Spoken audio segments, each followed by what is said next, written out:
Assalamu alaikum wa rahmatullahi wa barakatuh. Assalamu alaikum, brothers and sisters. Inshallah, you all are doing well. Tonight is the 24th of the holy month of Ramadan. Ramadan soon will be coming to an end. So just make sure you guys are using these last 6 days very, very wisely. Get as much ibadah as you possibly can. Read as much Quran as you possibly can.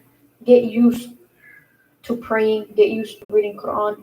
Because my brothers and sisters, if you do not get used during this month, it's going to be very hard to be motivated in the coming months. So try your best to get motivated in these months, and may Allah subhanahu wa ta'ala, all the deeds that you've committed in this month, all the deeds inshallah you're going to commit in the last 6 days, may Allah subhanahu wa ta'ala accept your deeds. Hopefully these nights of Laylatul Qadr that just passed, hopefully you guys use them very, very well.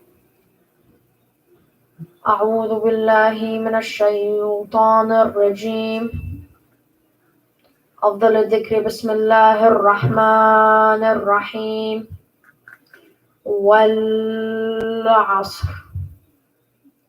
إن الإنسان لفي خسر إلا الذين آمنوا وعملوا الصالحات وتواصوا بالحق وتواصوا بالصبر صدق الله العلي العظيم أعوذ بالله من الشيطان الرجيم بسم الله الرحمن الرحيم الحمد لله رب العالمين والصلاة والسلام على أشرف الأنبياء والسيد المرسلين حبيب إله العالمين أبا قاسم محمد اللهم صل على محمد وآل محمد. I begin in the name of God, the most gracious, the most merciful, the one who has created everything in utmost perfection. Assalamu alaikum jami'an wa rahmatullahi wa barakatuh. There's 2 points that I want to speak about today. They're very important points that are not talked about enough. The first one is that if you're doing an action, good or not, it does not matter if it's an act that is good, it does not matter if an act that is bad. If you're doing it, it's going to affect you badly. It does not matter how much you're doing it, if you're doing it a little, if you're doing it a lot. If it's a good action, it's going to affect you in a good way. If it's a bad action, it's going to affect you in a bad way. And it's not only going to affect you, it's going to affect those around you, and it's going to affect you spiritually. And it could quite possibly affect you for your entire life. There's actions that are committed that affect you your entire life. The second is that repetition leads to perfection. The more you do an act, like we said, if you're committing an action that is a good action, let's say you're praying every day, you're reading Quran every day, it's going to lead to good things. It's going to lead to good things happening to you. If you're doing bad things, it's going to lead to bad things. It's going to lead to bad things happening to you. For example, for those that want to get big and they want to get muscular, what do? What actions do they commit? They go to the gym, let's say, every single day, and they work out. Why do they go to the gym every day? Because that's the best way to get stronger. That's the best way to get muscular. The more they commit that action, the stronger they're going to get, the more muscular they're going to get. So what do? They find these things that speed up the process. They go on a diet, let's say, they start working out. During their workout, they see what's best, they see what's making them look stronger at the fastest rate, and those are the actions they commit. That's a good example. Let's say, for example, smoking. Smoking is so bad for you. A lot of people don't know this. When you're smoking a cigar, when you're smoking a cigarette, how much it affects people. And I'm not saying this not because it only affects yourself. It affects those around you. When you're smoking, if you have people around you, it's going to affect them as well. Second, let's also say, for example, the first time when you smoke a cigarette is the worst it's ever going to feel. It's going to affect you so much. You're going to be smoking that cigarette. Let's say they state the first time you smoke a cigarette, what happens? Your mouth becomes dry. It feels like you ate something that is so bitter, is so nasty. They state it affects your digestive system. This is how much smoking affects you. This is a bad example of when you smoke, what it's going to do to you. Let's say the first time you smoke, you felt it was very disgusting. I don't want to smoke anymore. You say, no, I don't want to smoke anymore. Once you put that cigarette away for the first time, let's say no, you know what, forget it, I don't want to smoke anymore. Once you stop smoking that one time, what's going to happen? According to doctors, and I'm not saying this from myself, according to doctors, after you smoke a cigarette for the first time, you're going to become addicted. Even though you know it's not good for you, what's going to happen? You're going to be like, let me smoke again. After you smoke it one time, that addiction is going to start to tap in. Let me smoke it one time. Let me smoke it one time. What's going to happen after you continuously repeat this action? بعد ما بتعملها كل يوم هتعود حالك عليها. And like we know, if you're repeating an action that is good, that is amazing. But for actions that are not good, so we've been talking about smoking, it's going to affect you very badly. It's going to affect you very badly, even though you know it's bad for you. And you know it's bad for you when the first time you smoke it, you feel very affected. Some people, after the first time they smoke a cigarette, what happens? They start coughing continuously. Sometimes they feel lightheaded. Sometimes they feel like they have to throw up. If this is happening, you know it's not a good action. If you're getting affected physically by this action, you're getting affected in a bad way, that's when you know you got to stop this action. And they even state after you smoke it for the first time, like we said, there's going to be that bad taste. They state, let's say you've been smoking it for months. Let's say you've been smoking it for years. What's going to happen? That taste is going to become normal for you. You're not even going to taste anything anymore. That's how much it's affected you. That's how much it's affected your taste, but you're not going to feel anything anymore. Now that we looked at a physical example and an example that is not good, let's say we're looking at salat. We're looking at prayer. Somebody has not prayed. Let's say he was praying the first 20 years of his life. أول 20 سنة من حياته كان عم بيصلي. هلا صار عمره 60 من 20 ل 50 قطش بالصلاة. He doesn't pray anymore. From the age in which he became baligh to the age of 20, he was praying very consistently. Then from the age of 20 to the age of, let's say, 60, he stopped praying. The age 20 to 50, he stopped praying. When he comes back to prayer and he prays for the first time, is it going to be easy for him? The first time he prays, is it going to be easy for him? It's not going to be easy. Why is it not going to be easy for him to pray? He prayed for 6-7 years, but he stopped praying for 30-40 years. He said, no, you know what? I don't want to pray. But when he comes back to prayer, it's going to be very hard for him. But after he prays for a month, بعد ما بيصلي شهرين هيعود حاله عليه. He's going to get used to it. Just like smoking, after a month or 2 months, it's going to hurt. You're not going to feel anything anymore. Same thing with prayer. Once you start praying for a month, once you start praying for 2 months, it's going to become normal for you to pray. It's going to become of your daily schedule. This is why, let's say you're committing an action, a physical action. If you get used to this action every single day, as بتعود حالك عليها كل يوم, if you don't do it that one day, it's going to feel like your whole schedule is messed up. This is why today I'm going to talk about how it's so easy to get used to doing spiritual actions. How it's easy to get used to doing these spiritual acts. The easiest way to get used to prayer, some people today think prayer is very hard to get used to. It puts a toll on me. It's so hard to pray. Just think about the fact that this prayer that you're praying every single day, هذا الصلاة عم بتصليه كل يوم, بدها تاخد 40 minutes, 45 minutes يمكن. This prayer that you're praying today, that maximum is going to take 45 minutes. And I'm not talking about each prayer. I'm talking about all the prayers. Salat al-Dhuhr wal-Asr, Salat al-Maghrib wal-Isha, Salat al-Fajr. All of these prayers together, they're going to take 45 minutes. 45 minutes they're going to take. The way you get used to them, and it's very, very key, is once you see your parents praying. Once you see your parents praying, you're going to become motivated. A child, the most thing he بده يعمل, الولد بده يكون مثل أمه, بده يكون مثل بيه. So once they see their parents are praying, once they see their brothers, their sisters are praying, they're going to be just like them. They're going to want to pray. This is the first way. The second way is think of the good things of prayer. Think what you're benefiting from prayer. By giving 30, 40 minutes to my Lord every single day, keep in mind 30, 40 minutes a week, that's like 280 minutes. That's like maybe 4 to 5 hours a week. 4-5 ساعات بالجمعة بدك تعطيه لربك. That's maximum. Keep in mind, that's if on each prayer you're taking 20, 25 minutes. You're giving 5 hours a week. 5, 6 hours maybe. for that endless time you're going to receive in paradise. That endless time you're going to get in Jannah, you gotta give 6 hours, 5.5 hours a week. And keep in mind, my brothers and sisters, that is if you're praying your prayer, you're taking your time with it, at least 30 minutes a day, 40 minutes a day. That is if you're taking your time. It's very easy to get used to these actions. People today, they want to go to the gym, let's say. It's healthy for their body. They want to take a run in the morning. It's healthy for their body. Praying is healthy for you in the dunya. It's healthy for you in the akhirah. How much it's going to affect you is mind-blowing. And it's going to affect you in a good way, especially during this holy month. There's no time where working out is going to affect you better than it is any other time of the year. You work out on Monday, it's going to affect you the same on Wednesday. You work out on Thursday, it's going to affect you the same on Friday. It does not matter. But with prayer, there's specific times in which it's going to affect you more. What I mean by this is in the holy month of Ramadan, let's say, if you're praying, deeds are multiplied by thousands. Let's say.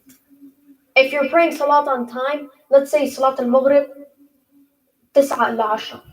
9, let's say. إذا أنت بتصلي على الساعة 9 أو واحد بيصلي على الساعة 10 11 ونص, are you guys going to get the same reward?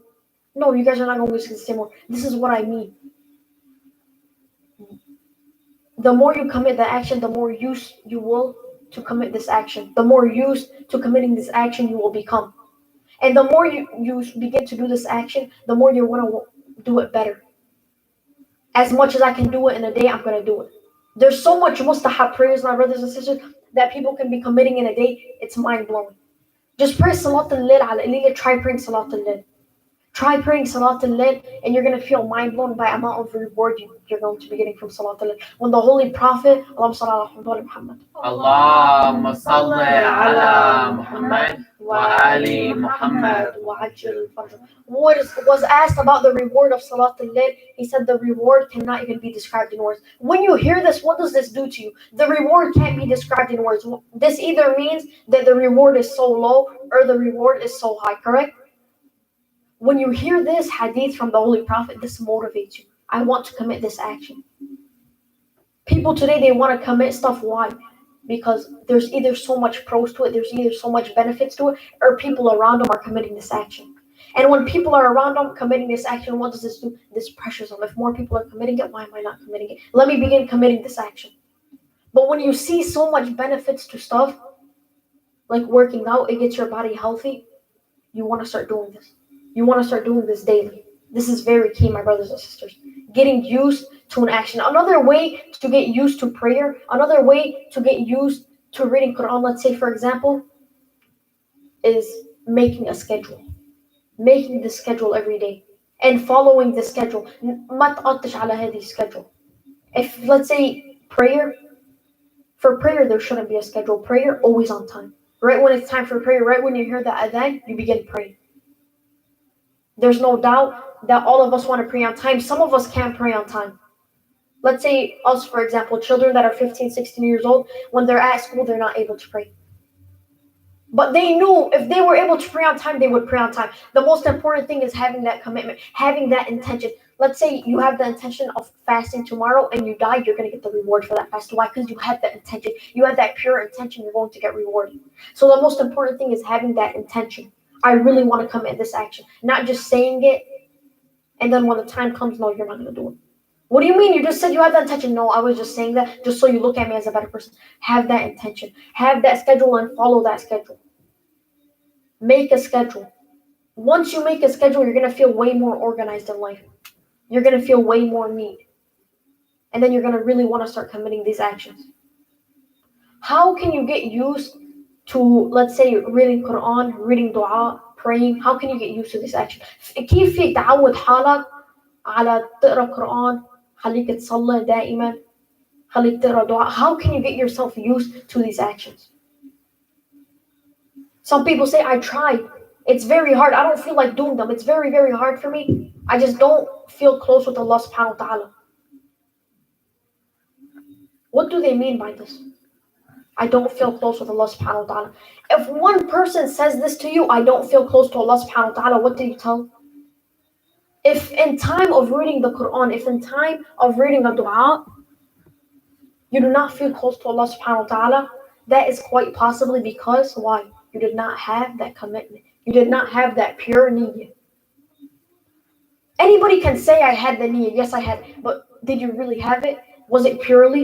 Was it because you wanted to do it, or was it because somebody else wants you to do it?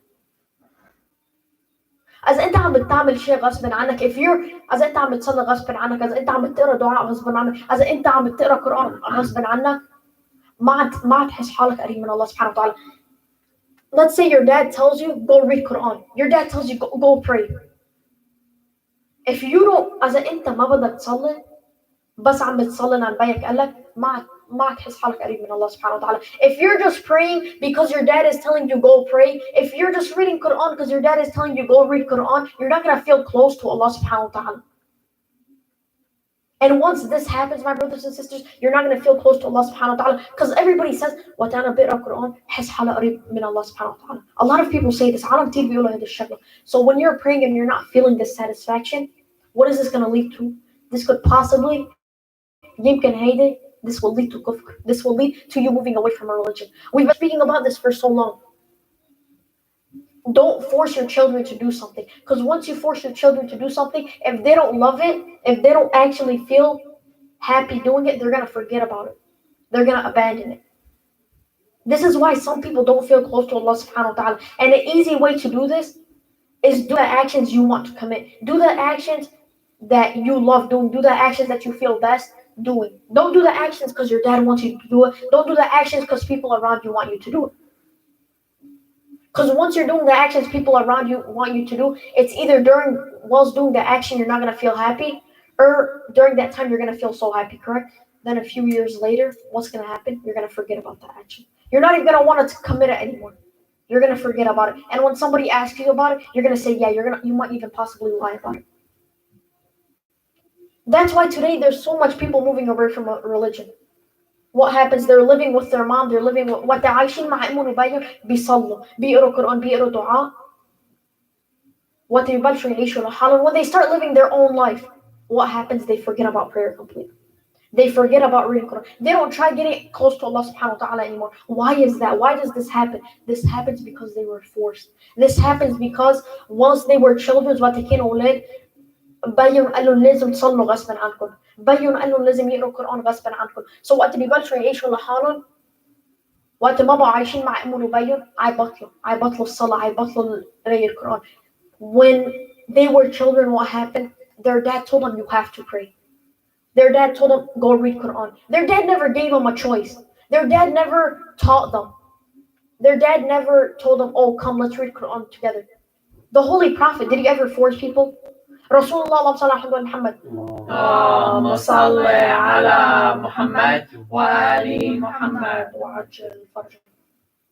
Rasulullah Muhammad قال لهم للعالم تعالوا اقرأوا القرآن غصبا عنكم. Did the Holy Prophet do this when people were just sitting, not doing anything, not reading Quran? Did the Holy Prophet tell them, come read Quran, you guys don't have a choice? Of course the Prophet didn't do this. Keep in mind, this is a Prophet of Allah subhanahu wa ta'ala. His mission is delivering the message of Islam to the people, and he's not forcing anybody. He's not forcing anybody. This is why the children today are abandoning their religion. They're forced as children. They don't enjoy religion. So when they get some wiggle room, when they get a chance to move away as far as possible from religion, they take that chance. They forget about their religion. They don't look back. And what do they say? This is the best time of my life. I don't have any religious obligations. I don't have anything I have to do with my religion. My life feels so free right now. Why is that? Why? Because after they abandon religion, they say, I feel so free right now. Why is that?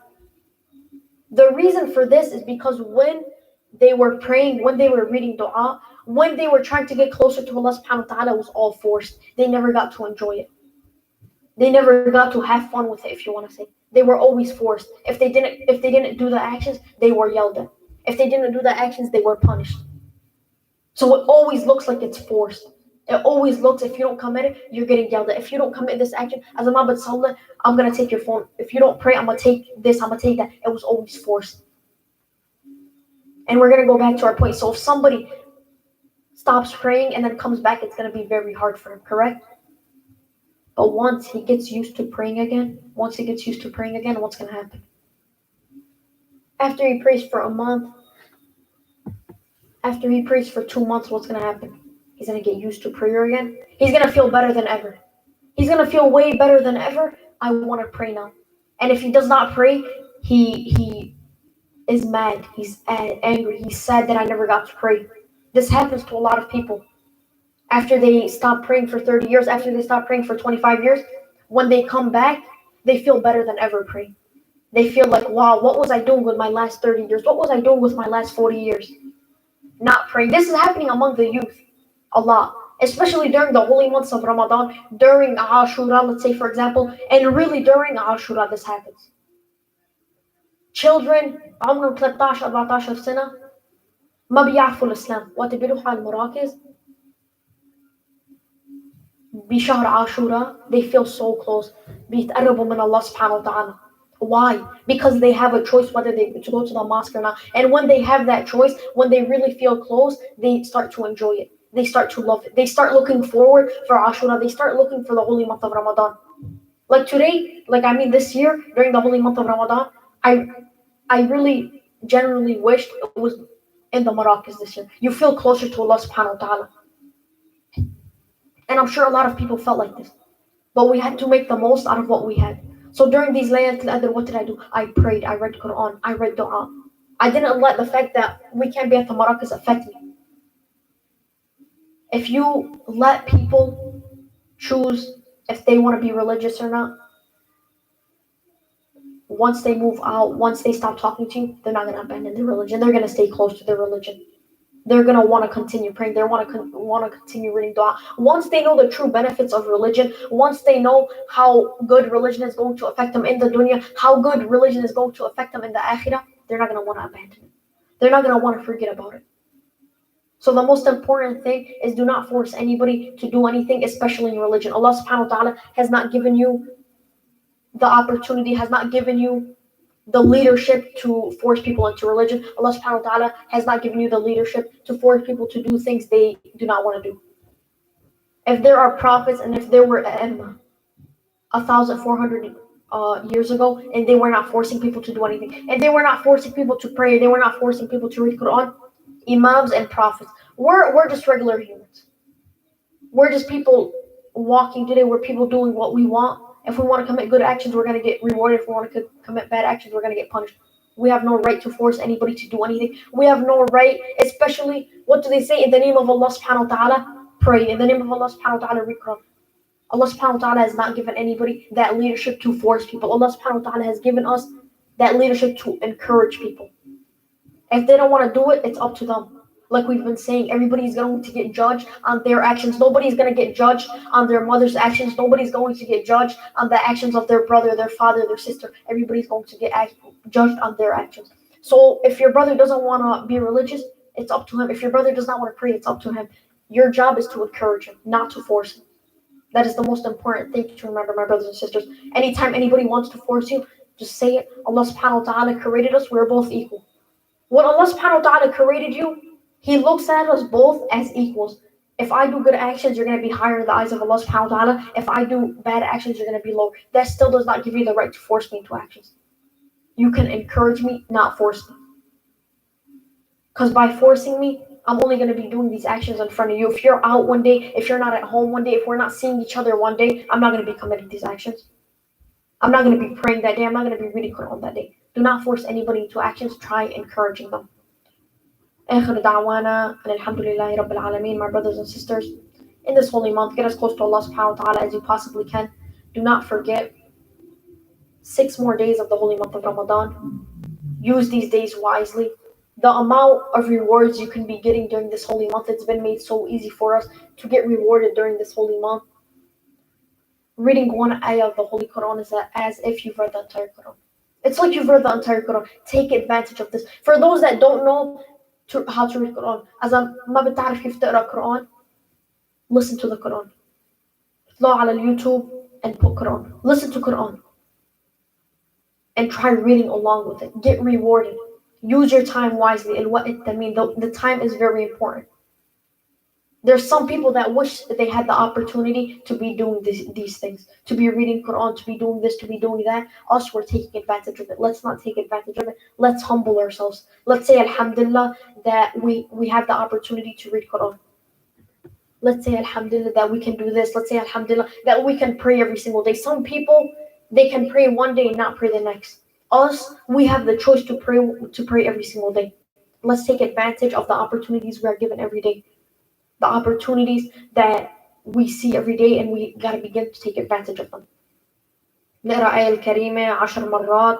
أمن يجيب المضطر إذا دعا ويكشف السوء أمن يجيب المضطر إذا دعا ويكشف السوء أمن يجيب المضطر إذا دعا ويكشف السوء أمن يجيب المضطر إذا دعا ويكشف السوء أمن يجيب المضطر إذا دعا ويكشف السوء أمن يجيب المضطر إذا دعا ويكشف السوء أمن يجيب المضطر إذا دعا ويكشف السوء أمن يجيب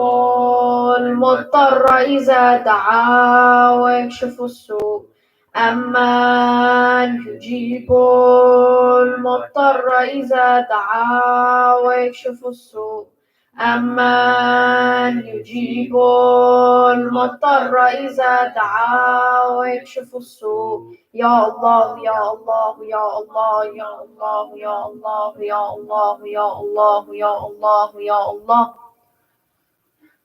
نسأل الله سبحانه وتعالى أن يبعد عنا هذا البلاء, يبعد عنا هذا الوباء. We ask Allah subhanahu wa ta'ala to cure us of this virus as soon as possible. Like we've been saying, my brothers and sisters, this could quite possibly be a test of Allah subhanahu wa ta'ala. If this is a test as a هذه امتحان من Allah subhanahu wa ta'ala, بدنا ننجح من هذه الامتحان. If this is a test from Allah subhanahu wa ta'ala, we want to pass this test. Just like every other test in your life, you want to pass this test. This test is going to affect you in the dunya. It's going to affect you in the akhirah. In this time, get close to Allah subhanahu wa ta'ala. Do not abandon your religion. Get closer. Do not move away from your religion. Because once you abandon your religion, it's very, very hard to become religious again. نتوجه إلى القبلة. نقرأ دعاء الحجة.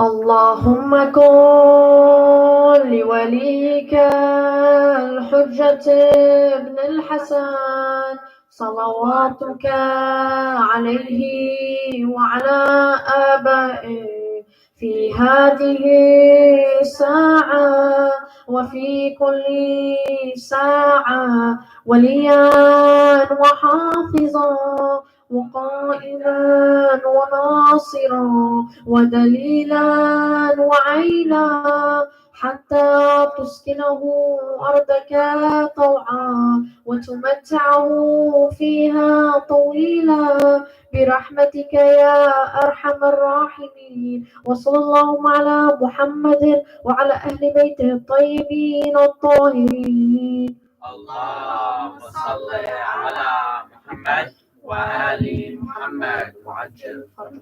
Like we've been saying, my brothers and sisters, in this holy month, maximize the benefit as much as you possibly can. Pray as much as you possibly can. Read Quran. Build this relationship so it lasts outside of the holy month of Ramadan. Not only in the holy month of Ramadan, we want to pray. Not only in the holy month of Ramadan, we want to read Quran. Inshallah, even outside the holy month of Ramadan, we want to be reading Quran, we want to be reading dua. Let's not be those people that only fast during the holy month of Ramadan. Let's not be those people that only decide to pray during the holy month of Ramadan. Like we're saying, even for those we're not trying to discourage them from fasting, we're not trying to discourage them from praying, but please try your best, my brothers and sisters, to become consistent on prayer, to become consistent on fasting, to become consistent on reading Quran. آخر دعوانا أن الحمد لله رب العالمين. السلام عليكم ورحمة الله وبركاته. رحم الله من قرأ سورة الفاتحة مسبوقة بالصلاة على محمد وآل محمد. اللهم صل على محمد وآل محمد.